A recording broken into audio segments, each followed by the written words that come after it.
It's late at night. It's really hot outside. And I have this really bad feeling in my gut that something terrible is about to happen. And before I started having this dream, I actually did deliver pizzas. It's the summer of 2011. I was about to graduate from Auburn University, and I took this job delivering pizzas in Opelika, Alabama, which is the town over, and I had this nervous feeling about delivering pizzas.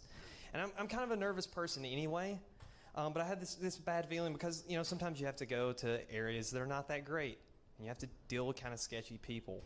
I delivered to a guy one time who didn't bother to take his crack pipe off the table where he had his pizza money. But I'm always kind of nervous, and I've been that way since I was a little kid, and I don't want to let fear cripple me.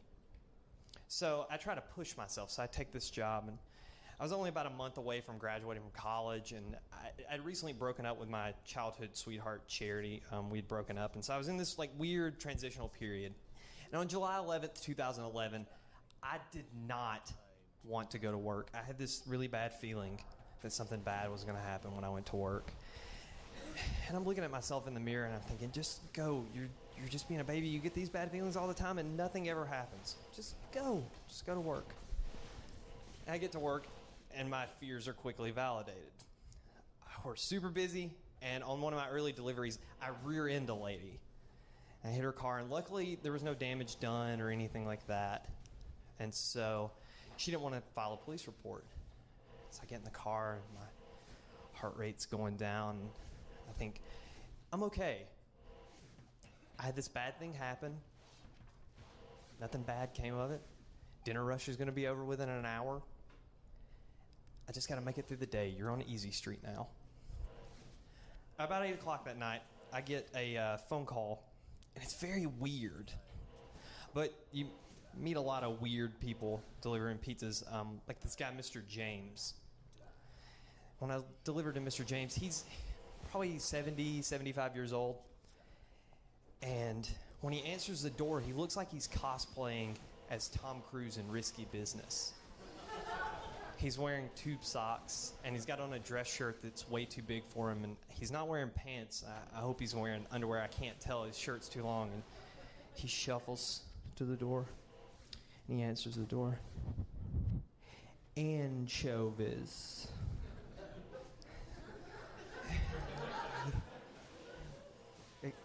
Excuse me? Do you know what anchovies are? Well, yes, sir, but we don't get many requests for anchovies, so we actually don't have those as a topping for a pizza. I weep for you.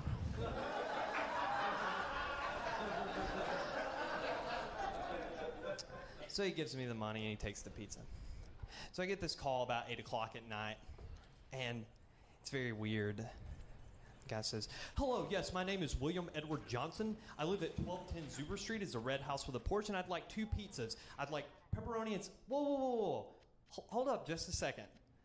You're going a little fast. And I'm like, why is this guy telling me about where he lives, and he's telling me his name? This is so odd. And I was like, Zuber Street? Is that even a real street? I've never heard of this place. I was like, how do you spell that? Zuber. I was like, okay, and I look on the map, and sure enough, it's a real place. And so I take his order, and it's kind of a large order, and I get off the phone with him, and I try to put the order through, and it won't go.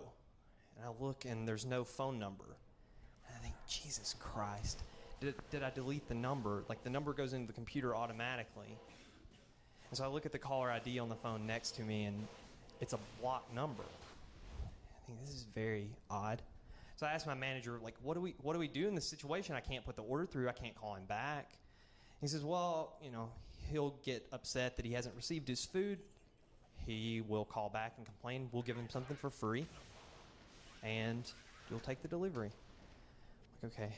So I go out and I do a few more deliveries, and the whole time I'm doing it, I just have this sick feeling, and it's way worse than before I went to work that day. There's something that doesn't feel right about that order. And I think, please, Zuber Street, do not call back, please. And I'm not even listening to music. I'm just driving around, and I'm thinking, please don't call back. And I get back to the store, and sure enough, there's the 1210 Zuber Street order waiting on me. So I go there, and Zuber Street is really short. It's only about 500 yards long, and there are only 2 houses on the street. And there's a blue house on the left, and there's a red house on the right with a porch, just like the guy said. And then the road splits out into 2 separate roads right there where the 2 houses are. And I pull up, and there are 2 black kids sitting on the stoop. And I get out of the car, and it's hot. It's one of those Alabama nights. It's sticky. It's hard to breathe. And I see the 2 kids, and they stand up. How y'all doing tonight? And they don't say anything. They just start walking towards me. But much like meeting weird people, you meet a lot of rude people, too, delivering pizzas. So I walk around to the passenger side of the car, and I open up the door, and I reach inside to pull out their 2 2-liter drinks. And I turn around, and I go to hand it to the kid closest to me. And he's a tall black kid, and he's got kind of a mean mug on his face. And I go to hand him the drinks, and instead of taking the drinks from me, he reaches into the back waistband of his cargo shorts, and he pulls out a 9mm pistol. And he sticks it in my face. And I don't know if you can tell by my voice, I grew up around guns, surprise, surprise. And I can tell that this is a real gun. And not only can I tell that it's a real gun, the gun has a weight to it. And the way he's holding it, and I can feel the weight of it. And I think this gun is not only real, it is loaded. And I think, you are going to die. Because is the safety on that thing? If the safety's not on that thing, it probably has a hair trigger, and his finger may slip. And if his finger slips, it doesn't matter what kind of ammunition he has in it. From this range, you are going to die. And he says, give me everything. This is yours. And I think, just stay calm. Just give him whatever he wants. He just wants the pizza and the money. And so I start to narrate all of my emotions aloud. So I say, there are your drinks. And I sit them down. And I turn to get the pizza, and I remember this television program I saw about thrill killings, about these teenagers who will lure someone out somewhere, and they'll kill them just to know what it feels like to kill somebody. And I think, what if it's that? What if these kids are just going to take all this stuff, and then they're just going to shoot me in the head, and I'm going to die for $35.04 worth of pizza? And even if he's not going to just shoot me in the head, maybe he's nervous, and maybe the safety's not on that gun, and he's going to pull the trigger accidentally. And from this distance, you are going to die. It's going to kill you. I go, there's the food. I put the food down on the ground. And I go to reach into my left pocket to pull out my bank to make change for pizzas. And I go to hand it to him, and he's breathing heavy. And I think, why is he breathing heavy? Is he breathing heavy because it's hot and it's hard to breathe and I'm having a hard time breathing? Or is he breathing heavy because he's nervous? And if he's nervous, the safety may not be on that gun, and he may accidentally pull the trigger, and he will blow your head off. Or maybe it's something else. Maybe he's breathing heavy because he's getting a kick out of this. Maybe this is a thrill killing, and he's going to know what it's like to kill someone in just a minute, and he's so excited, and he almost can't contain it, and he knows that he has me in a bad spot. Give him my money. I reach back to give him my wallet. And I start to hand it to him, and I think, the fuck does this kid need with my license? Why does this kid need my ID? And if he takes my ID, I'm just going to have to drive 3.5 hours north to go home to North Alabama, and I'm going to have to go to the DMV, and I'm going to have to get it replaced. And in that 3-hour drive home, I may get pulled over by a cop, and the cop's going to want to know why I don't have a driver's license, and I'm going to have to explain to him that this kid took my license, and he didn't really need my license. And I say, can I get my license out? And he looks at me, and he says, yeah. So my hand's shaking, and I pull my license out, and I hand him my wallet. And he goes, you got a cell phone?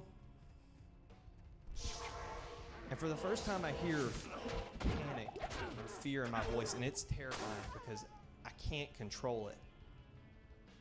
And I say, no, man. That's everything I have. They don't allow us to carry cell phones. You can check my pockets. I'd hidden my cell phone in the console of the car. And he goes, go to the back of the car and lay down, and don't get up till I say you can. So for the first time, I have to actually turn my back to this kid. And I think, run. Just run out into the dark, because here's when he's going to shoot you. He's just telling you to turn around so he doesn't have to look you in the eye when he's killing you. And even if he's not planning on killing you, the safety may be off on that gun. And from this distance, he is most definitely going to blow your head off. But I think, no, you've been calm up until this point, and it's gotten you this far. So just go lay down. So I walk to the back of the car and I go to lay down on the hot pavement where it's soaked up the sun all day, and I lay down in such a way where I can see their feet. And I think if either one of them takes even a step towards me, I'm bolting. I'm just going to run out into the dark because I'm not going to die on my belly for $35.04 worth of pizza. And I see their feet shuffling around, and I watch their sweaty legs, and I don't know if they're gathering up the pizza or they're counting the money or they're going through my wallet. I don't really know what they're doing. And then the kid says something that I will never, ever forget until the day I die. That's what you get for being late, motherfucker. And they run. And I watch their feet. And when they get to the split, they take a left. And I actually laid there for probably 10 seconds because I kept expecting to hear, okay, it's okay to get up now. Of course, that didn't happen. And so I think as quickly and as low to the ground as you can, you're going to get in your car and you're going to take a right. That way you don't have to see them anymore and you call 911. So that's what I do. I get up and I'm panicking, I'm freaking out. I call 911. And the lady, the dispatcher, tells me, sir, I need you to calm down and I need you to pull over. And I go, no, I'm not going to pull over.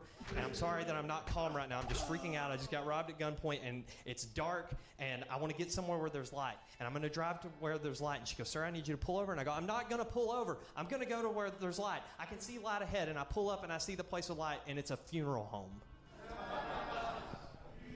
So I park in the funeral home and a patrol officer comes to pick me up and he's asking me questions. And I said, can I call my mom? He says, yeah, call your mom. So I call my mom back in North Alabama and I tell her what's happened. And of course, she's a worrywart like me. She starts freaking out. And I tell her, don't worry. I'm fine. This is my last pizza. I'm not going to deliver any more pizzas. Don't worry about me. The next day, she got my graduation invitations in the mail. So I have this recurring dream about it. And it's late at night. And it's hot. And I have this bad feeling that something terrible is going to happen. And the kid just shoots me in the face. And I see it from outside my body. And it doesn't look cinematic or interesting or cool. It just looks like my head exploding and springing leaks all at the same time. And then I'm in my body again. And I watch their feet run away, and I see the blood coming out of my head onto the pavement, and I think, why am I not dead? Why am I still conscious right now? And I think, oh, you still have blood in your brain. And when the blood's gone from your brain, you'll die. But then patrol officers show up, and I realize that this is not going to stop. And they close my eyes, but I can still see everything from the perspective of my dead body. And I watch my parents identify my body. Feel all the cuts as they're harvesting my organs for donation. I feel the embalming fluid going through my veins. And I listen to my own funeral. And I hear my mom tell someone about the graduation invitations. And I keep hearing people say, why did this have to happen? It's so dumb. It's so dumb. There's no reason for this. And then they close the casket. It's darkness. And I think about this is probably what hell is. Run. Retreat. Because all I can think about are my mistakes, Very good. my I sins. have translated the runes on I think about my mom, You must find my the dad, killing stones and my younger cast them sister in Marley. the order that I have written. I think about Charity, who's this big part of my life, and I hadn't even talked to her for 2 months before this. I thought about other girls that I had feelings for in my formative years. I thought about Allie in middle school and my friend Laura, who I had a crush on. And I think about how only the people who are arrogant enough to believe in the afterlife are the ones who are punished by it. And I think being an insignificant blip in the expanse of time followed by complete darkness, sleep, nothingness would be better than this. And I wake up and I'm panting and I'm crying. And one time I woke up screaming. And I think about it a lot. what people are saying at the funeral. They're saying, why? It's so dumb. This didn't have to happen. And I want to sit up in the casket and say, because it does. Just because it does. It's nobody's fault. It's no reason to blame anybody. It's just people die for insignificant reasons all the time. You must go to Tristram and Why should I die for $35.04 worth of pizza? Why shouldn't I? When I could fled have. The monastery, I left behind But I'm glad that I Roderick didn't. Malice, my Thank you. enchanted smithing hammer. If you can retrieve it from me, I'll use its magic to strengthen your equipment. Greetings.